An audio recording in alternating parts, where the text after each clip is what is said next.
let's begin with some scheduling updates. Tomorrow, President Trump will travel to the great states of Ohio and Kentucky, where he will tout his economic victories and detail the administration-wide efforts to continuing lowering prices to make everyday life more affordable for working Americans.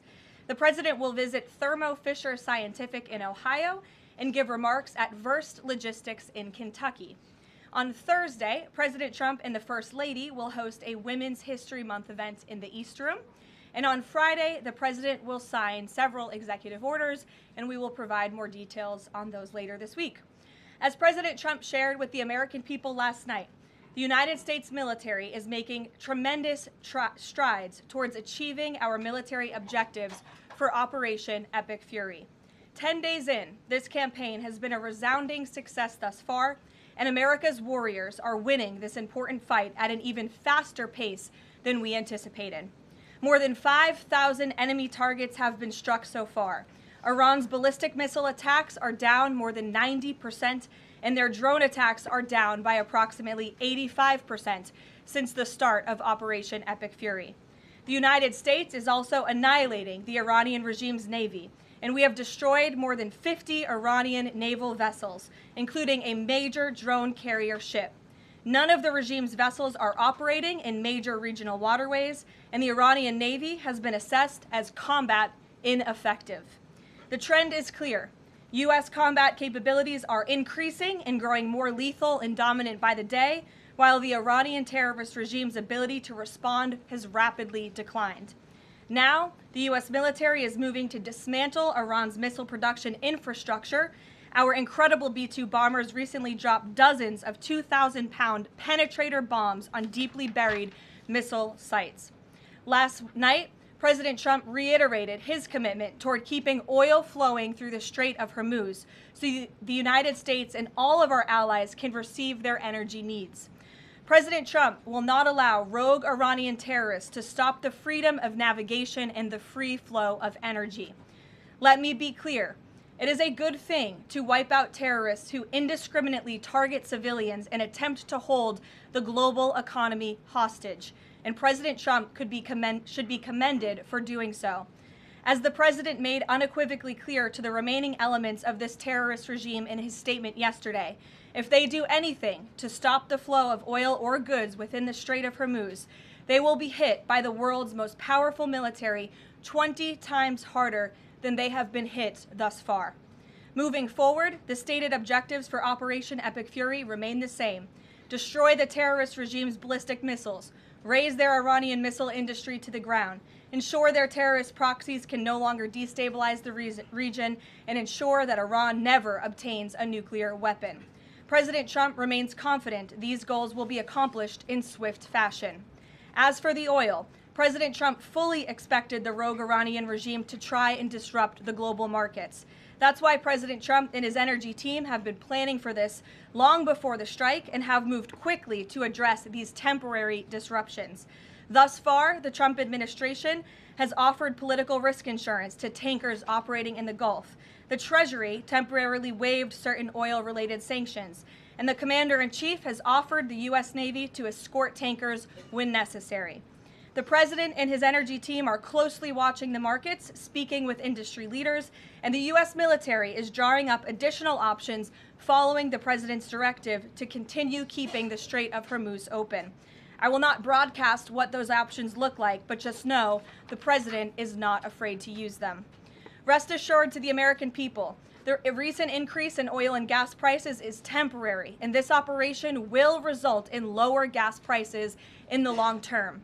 Once the national security objectives of Operation Epic Fury are fully achieved, Americans will see oil and gas prices drop rapidly, potentially even lower than they were prior to the start of the operation. And we will live in a world where Iran can no longer threaten the United States or our allies with a nuclear bomb. On another matter here at home, President Trump is urging Congress to pass the Save America Act, one of the most critical pieces of legislation in our nation's history. The Save America Act is overwhelmingly popular with all Americans because each provision is rooted in common sense. The Save America Act has 5 simple requirements as requested by the President of the United States. Number 1, Voters have to show ID to cast a ballot in an American election. Very simple. 90% of Americans, including more than 80% of Democrat voters, agree with this. Number 2, the Save America Act will require all voters to show proof of citizenship in order to register to vote in American elections. Again, this is popular and rooted in common sense. Only American citizens have the right to vote in American elections. But after Joe Biden and the Democrats allowed tens of millions of illegal aliens into our country, it's more important than ever to ensure that only American citizens are registering to vote on our nation's voter rolls, and Congress needs to pass this. Number 3, the Save America Act abolishes the incredibly unsecure practice of universal mail-in ballots, which throw the door wide open for fraud. Importantly, the Save America Act maintains exceptions for Americans to use mail-in ballots like for illness, disability, military, or travel reasons.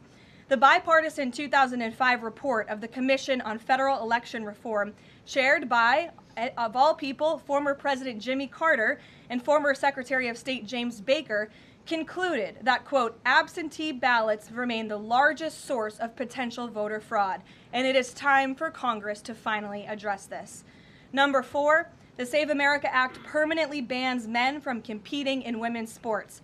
President Trump signed a landmark executive order upholding the promise of Title IX and ending this dangerous and unfair practice. But now it's time for Congress to codify this into law.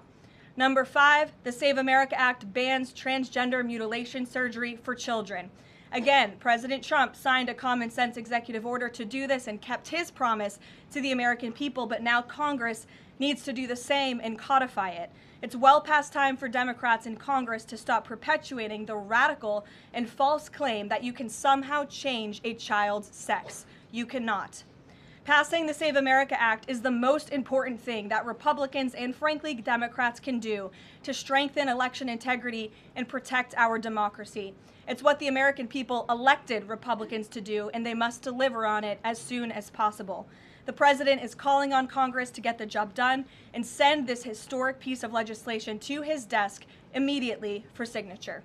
So with that today, I will take your questions. Benny, thank you for being here, and why don't you start us off? Thank you, Caroline. So my first question is actually about the Save America Act. So one of the biggest things that the Democrats are saying, the claims that they're making, is that the Save America Act, it would prevent married women from voting in elections or make it harder for them.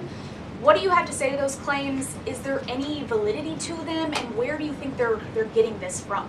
There is zero validity to these claims, and I'm glad that you brought them up, because you have the Democrats who have created this myth, and it has been perpetuated, unfortunately, by many in the mainstream media. Let me be very clear. The Save America Act does not prohibit anyone from voting with the exception of illegal aliens.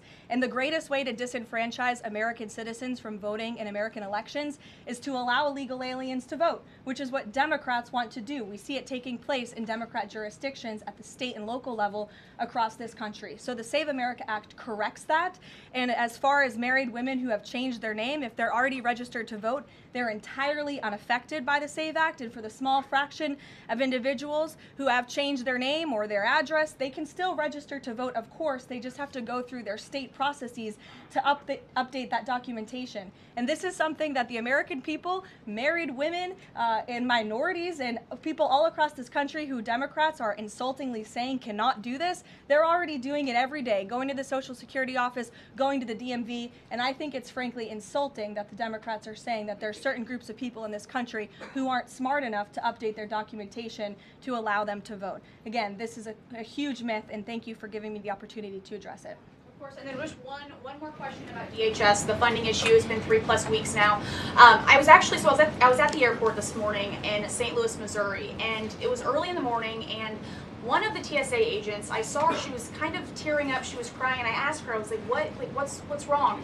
And she was like, I can't make my phone payment, I can barely make my car payment that's coming up. I think a lot in the Beltway, there's so much noise between Democrats, Republicans. It's the Democrats' fault, it's the Republicans' fault. But what is the White House's message to the American people that are struggling because they're not getting that paycheck? It's take away the politics. What do you have to say to those people? President Trump wants the Department of Homeland Security, he wants TSA, he wants FEMA, he wants the brave men and women of our United States Coast Guard to receive their paychecks, and he wants this department to be fully funded and fully reopened. And so to any American out there who is struggling without a paycheck, we know there's more than 100,000 of you across the country. To any American out there who is showing up to an airport and facing incredibly long wait times and lines, call your Democrat member of Congress and tell them to fund the Department of Homeland Security. That's what President Trump wants to do, and it's completely ridiculous that the American people are suffering as a result of these partisan games that are being played by Democrats on Capitol Hill. Thank you. Steve. You said the operation was going faster than anticipated. What is your current timeline for how long the war will last? So look, as you know, Steve, the president and the U.S. military's initial timeline was about 4 to 6 weeks to achieve the full objectives of Operation Epic Fury. Again, to destroy their missiles and their ability to make them, destroy their Navy, permanently deny them nuclear weapons forever, and to, of course, weaken their evil terrorist proxies in the region. We know that the U.S. military and our brave warfighters are quickly and expeditiously executing these objectives well ahead of schedule, but ultimately the operations will end when the commander-in-chief determines the military objectives have been met, fully realized, and that Iran is in a position of complete and unconditional surrender, whether they say it or not. Does the president still want Iran's unconditional surrender? Well, when President Trump says that Iran is in a place of unconditional surrender, he's not claiming the Iranian regime is going to come out and say that themselves. What the president means is that Iran's threats will no longer be backed by a ballistic missile arsenal that protects them from building a nuclear bomb in their country. I could make an empty threat, but if I have no actions to back it up, then it's an empty threat. And so President Trump will determine when Iran is in a place of unconditional surrender, when they no longer pose a credible and direct threat to the United States of America and our allies. Adriana. Can you explain why the Energy Secretary posted and then appeared to have deleted a post on X saying that the U.S. Navy escorted an oil tanker through the Strait of Hormuz? Yes, I was made aware of this post. I haven't had a chance to talk to the Energy Secretary about it directly. However, I know the post was taken down pretty quickly, and I can confirm that the U.S. Navy has not escorted a tanker or a vessel at this time, though, of course, that's an option the president has said he will absolutely utilize if and when necessary at the appropriate time. And if this was something that was posted erroneously, could it be because of a staffer? What, I guess, will there be any consequences for this? I know you still have to consult, but just generally speaking. Again, I would defer you to the Department of Energy to answer that question. And if I could just follow up really quickly. Sure.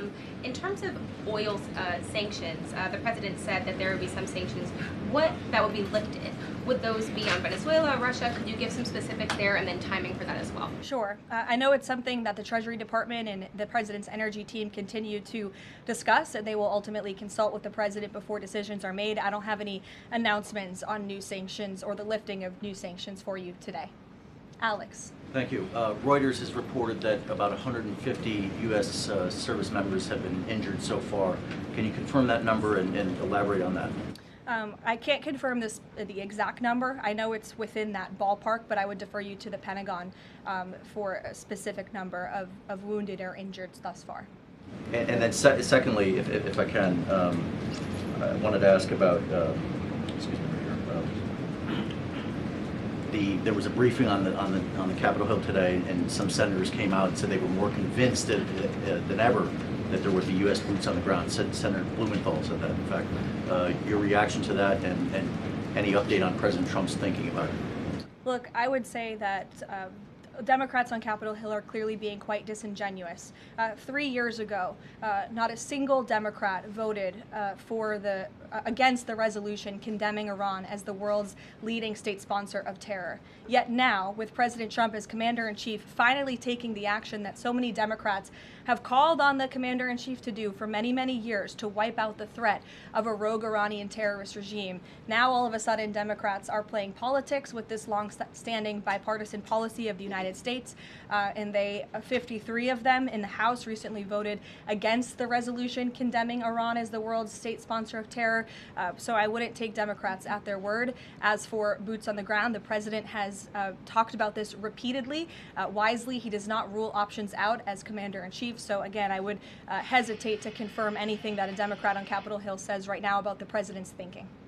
Garrett. Caroline, you outlined to Steve the military components of what would be involved in ending this war, but it seems like there's a political component too. The president said to Fox earlier today that he doesn't believe the new Ayatollah can live in peace. He made a variety of comments suggesting that he should be involved in picking the new Iranian leader. Is the ending of this war also contingent on Iran selecting a leader that the president finds acceptable? And if so, how is that not the definition of a regime change war? Look, as President Trump has blatantly and frankly stated, it's obviously within the best interest of the United States and the West to no longer have a radical terrorist in charge of Iran, especially as we see their reaction to Operation Epic Fury. They had their missiles turned towards our Gulf and Arab partners in the region. Again, this was a regime that chanted, or still chants, death to America. We look at the way that they are holding the entire world hostage with the restricting of the free flow of energy through the Strait of Hormuz. So the president, I think, is making quite an obvious comment. Again, as for the timeline of the military operations with respect to Iran, we have objectives that we have laid out that the commander-in-chief wants to see achieved. When they are achieved, then it will ultimately be up to the president to end this operation. Okay, so I think you're not exactly addressing my question, though. Is that political objective also necessary for the president to decide to end this war? Look, again, I just told you the objectives of Operation Epic Fury. When those objectives are met, the president will dictate the end of these operations when he deems that Iran no longer poses a credible threat to the United States of America. And again, it goes back to what does that unconditional surrender look like? Iran can talk all they want, and their words will be very empty when we've completely annihilated their navy, as we are doing, when we've taken out the threat of their ballistic missile capability, when we can firmly, finally ensure that they can no longer make a nuclear bomb to threaten the United States and our allies and our troops in the region. And that's what President Trump is ultimately seeking to do with respect to this operation. Caroline? Jennifer. There was a shooting outside of a synagogue in Baltimore. Do you know if the president has been briefed on that, and do you have any more details on what happened? I don't, but we certainly will get you more details, Jennifer, and I don't know if the president has briefed, but I'll check on that when I get back to the Oval Office after this. Sure. Thanks, Caroline. The president said yesterday for the first time that he had to strike Iran because he believes that Iran was going to strike U.S. targets within 7 days. And then he bumped that down later to 3 days. Where is he getting that? Well, that's not the first time the president has said that he chose to launch Operation Epic Fury because he felt as though Iran was going to strike the United States and our assets in the region first. Again, I addressed this in the last briefing. This was a feeling the president had based on facts provided to him by his top negotiators who had been engaged with the Iranian regime in a good faith effort. The Iranian regime was lying, deceiving the United States of America, clearly trying to continue their nuclear program to create a bomb that would, of course, threaten the United States of America. Again, their ballistic missile arsenal, they were rapidly and aggressively increasing that by the month to a place where they would essentially build immunity for themselves, where a future president or President Trump would not be able to launch this incredibly successful operation. And so the president, again, as I have reiterated and he has said, was not going to sit back and allow the Iranian regime to threaten or to attack the United States of America any longer. But there are no U.S. leaders or Israeli leaders who are making those same claims. So is he making this up to justify his decision to go to war now? The president is not making anything up, Nancy. He is looking at this every single day based on intelligence, based on facts, and based on intelligence that he himself and his negotiators have consumed based on their, again, negotiations with the rogue Iranian regime over the past year. And the president and his team tried in a good faith way to reach a diplomatic deal through peaceful means with the Iranian regime. And Iran chose this path to death and destruction. Iran wanted to attack the United States of America, and the president was not going to sit back and allow that to happen. He was not going to sit back and allow that to happen, and everyone in this room should be grateful for it. John. Thanks a lot, Caroline. Two questions for you. One has to do with a follow-up to your statement that you made at the beginning of the briefing regarding the Safe America Act. Sure. Yesterday, the Senate Majority Leader John Thune spoke on the effort to potentially have a filibuster broken, the rules for the filibuster broken. He said the votes aren't there, one, to nuke the filibuster, and the votes aren't there for a talking filibuster. He says that's the reality. What's your reaction to what Senator Thune said? Look, I think President Trump, the urgency behind his need to pass the Save America Act and his desire to get this country-saving legislation passed has been made quite clear. He wants all options on the table, and he wants the Senate to move as quickly as possible through whatever means necessary. And then secondly, just regarding the president's trip tomorrow, looking ahead, why Ohio and why Northern Kentucky? Well, why not? These are two great states with great Americans. Just wanted to know why they were chosen. Great states with great Americans. The president will be joined by lawmakers from both states who he greatly admires and respects and supports. And he'll be meeting with business owners in both of these places and talking about the economy, which is, of course, the utmost importance to him. Caroline, thank you. Last week, the Energy Secretary issued a waiver for India to get oil, Russian oils during this energy crisis. Yes. Have you spoken to President about it? What's the idea behind this? Have I spoken to the president about it? Yeah. Yes, I have spoken to the president about it. And the president and the Secretary of Treasury and the whole national security team came to this decision because our allies in India, as you know, Lalit, have been good actors and have previously stopped buying sanctioned Russian oil. So as we work to appease this temporary gap of oil supply around the world because of the Iranians, we have temporarily permitted them to accept that Russian oil. And this Russian oil was already at sea. It was already out on the water. So this short-term measure, we don't believe it will provide significant financial benefit to the Russian government at this time. I have one more question about Pakistan. You know, Pakistan is a neighbor of Iran, and Pakistan is also an ally of U.S. President has been praising a lot about the field marshal. Is Pakistan providing any kind of support in this war against Iran? That I will have to check on with the Pentagon and get back to you. Sure. The president said yesterday that President Putin told him he wanted to be helpful in the Middle East. The Kremlin put out a statement where Putin said, quote, "I would like to reaffirm our unwavering support for Tehran and our solidarity with Iranian friends." How does the president think that Russia could be helpful, if not helping Iran? And did the president push Putin on Russia sharing intelligence with Iran in this war? The president and his special envoy Witkoff have both said that, of course, they've sent a message to Russia that if that was taking place, it's not something they would be happy with, and they hope that it is not taking place. As for further details about the discussions between these two leaders, I'll leave it to the president to divulge any more of that conversation, but he did confirm it yesterday and provided you with a little bit of the background and his view and his perspective, as he always does. Luke. Regarding the missile strike on the Iranian school, how long does the administration expect that investigation to take, and will the White House or the Department of Defense release a full report of its findings once the investigation is complete? The Department of War will do that. The investigation continues, and as the president said yesterday at his press conference, he will accept the conclusion of that investigation, whatever it may be. We'll go to the back row for some love.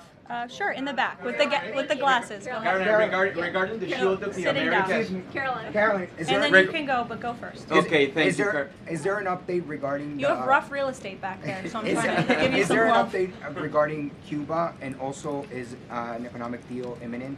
Sure. I don't have any updates on Cuba for you today. Obviously, this is something the administration is actively dealing with. The president's made it quite clear, it's his belief, based on fact, that the Cuban regime is bound to fall. The country is obviously in a very weak place, economically speaking. The people are crying out for help, and the president believes and knows that the Cuban regime wants a deal. So as you know, Secretary of State Rubio has been engaged in those conversations as directed by the president. I don't have any updates for you today, though. Thank you, Caroline. Regarding the Shield of the Americas, the initiative by President Trump this weekend, big names, a lot of countries, but some notable absences. For instance, Colombia, which is a key ally with the United States in terms of counter-narcotics. And President Gustavo Petro was here at the White House, and he met with President Trump. Why wasn't Colombia invited to the Shield of the Americas? I don't think we're seeing the level of cooperation we quite want to see yet from the Colombian government to invite them to the Shield of America's event in Pact, but we certainly hope that this newfound organization will expand and we can continue to invite additional member countries. But there was quite a few countries there. I believe there were 17 countries represented, 12 heads of state with the president over the weekend. They signed a defense agreement with all of our militaries to emphasize the need to combat drug cartels through Latin America in the Western Hemisphere, and ultimately, of course, to curb the illegal trafficking of drugs to the United States, which is the president's utmost priority in all of this. So it was a great event on Saturday, and we look forward to the coalition expanding. Kelly in the back. Caroline, thank you. Good to see you. I want to get back to another question that was asked earlier. It talked about the political aspects, but there's also the ideological and the spiritual aspects of what Iran has said for 47 years. Death to America, death to Israel. And we've just finished talking about the fact that terror has been around the world. Iran has been the nexus of that in so many ways. Has the president stated clearly to the American people why this is such an imminent threat in order for Democrats on Capitol Hill and Republicans and the American people to understand how imminent the threat was? I think he has, Kelly. I mean, you've heard from the president on an almost daily basis over the course of the past 10 days. You've heard it from me at this podium. You've heard it from the Secretary of War, the Secretary of State, the Vice President of the United States. You know, the president's top cabinet and his officials have been repeatedly explaining to the American public the threat that Iran has posed to our country in this moment, but of course, over the course of the past 47 years. And their words, again, chanting death to America, speak for themselves. Go ahead. You can follow up.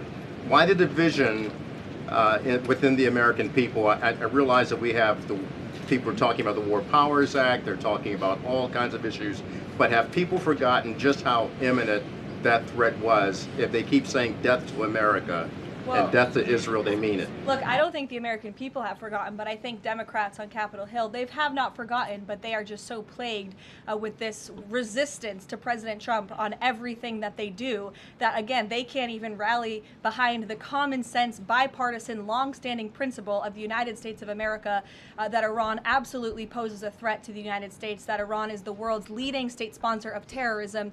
And I think that's reflected again in their voting pattern. In 2023, every single member of the House of Representatives, with the exception of one, I believe the final vote was 412 to 1 in 2023 for a resolution condemning Iran as the world's state leading sponsor of terror. And now in this year, under this president in 2026, 53 Democrats voted against that exact same resolution with the exact same language. I don't think that's a change in the threat that Iran has posed to the United States. I think it's a change in the Democrat Party's thinking and their vicious hatred for President Trump.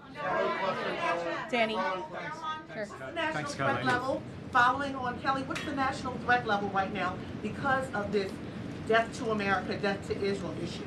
I believe the Department of Homeland Security and the FBI have repeatedly and continuously provided updates on the threat level to the homeland. I don't want to speak on it out of turn from up here, but of course, the federal government is continuing to coordinate and partner with local law enforcement agencies across the ground to thwart potential threats to the homeland. This is something the administration obviously takes very seriously. We are thwarting threats that, frankly, most Americans don't know about because they never make headlines, but that's the great work that the Department of Homeland Security is doing, and it emphasizes and underscores the point of why Democrats need to fund and reopen fully the Department of Homeland Security right now. Danny. School. Why did President Trump say yesterday that Iran may have Tomahawk missiles when there are only 3 other U.S. allies plus the U.S. that have those missiles and therefore could... Look, again, as the president said yesterday, he will accept the conclusion of this investigation by the Department of War. I know there's been a lot of speculation in the media about who may be responsible for this. We're not going to get ahead of the Department of War and the conclusion of that investigation. The president has a right to share his opinions with the American public, but he has said he'll accept the conclusion of that investigation. And frankly, we're not going to be harassed by the New York Times, who's been putting out a lot of articles on this, making claims that have just not been verified by the Department of War to quickly wrap up this investigation because the New York Times is calling on us to do so.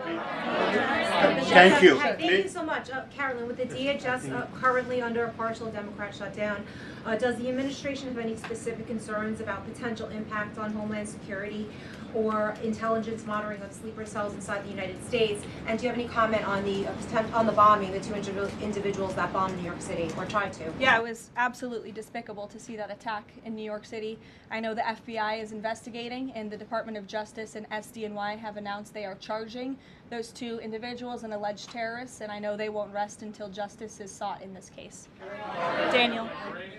Daniel, Thank you, Caroline. Appreciate it. Millions of Americans are filing taxes for the first time since the president signed the One Big Beautiful Bill Act into law. New reports say that new IRS data says that the average federal tax refund is around $3,800, a little bit up from the last period of last year. Does the president believe that the average federal tax refund increasing this year could provide a little bit more economic growth, something that he's been very focused on as the year progresses? Absolutely. And Americans are going to start benefiting from the fruits of President Trump and Republicans' labor through the passage of the One Big Beautiful Bill and these historic tax cuts.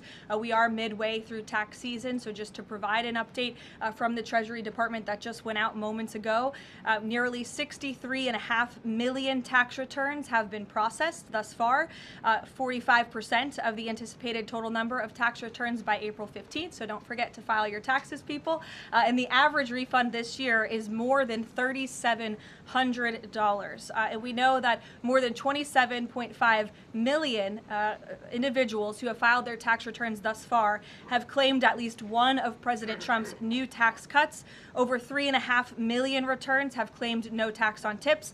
Over 15.5 million returns have claimed no tax on overtime. Over 9.2 million returns have claimed the enhanced deduction for seniors. And over 690,000 returns have claimed no tax on car loan interest. And another amazing statistic, nearly 3.5 million Trump accounts have been opened for children in our country thus far. So we look forward to, I know the Treasury Department continues to look forward to seeing these checks go out the door and into the pockets of hardworking Americans, and the president will be meeting with them himself tomorrow on the road in both Ohio and Kentucky, and we look forward to seeing you all there. Thank you, guys. Thank you, Caroline.